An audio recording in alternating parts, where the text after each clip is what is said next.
కూడా హెచ్చరిక ఏంటి అంటే ప్రధానంగా యేసు క్రీస్తు వ్యక్తంగా ఆరాధించి అన్నిటిలో మధ్యలో అవమానపరచవద్దు.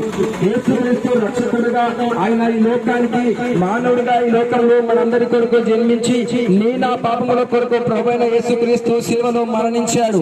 ఆ యొక్క రక్షణ కొరకు యేసు క్రీస్తు సిలువలో మరణించి ఆయన మనందరి కొరకు ఆయన 3వ రోజు తిరిగి లేచారు. క్రిస్మస్ అంటే అది పండగ కాదు, క్రిస్మస్ అంటే అదొక రక్షణ దినము. రక్షణ కొరకు యేసుక్రీస్తు ఈ లోకంలో జన్మించాడు. కానీ మనందరము కూడా పండగలు చేసుకోవడానికి, డాన్సులు వేయడానికి ఆయన ఈ లోకంలో మనందరి కొరకు జన్మించలేదు.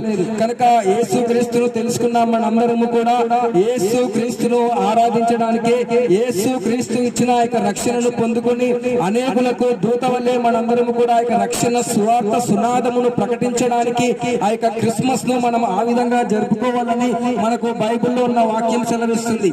అంతేకాదు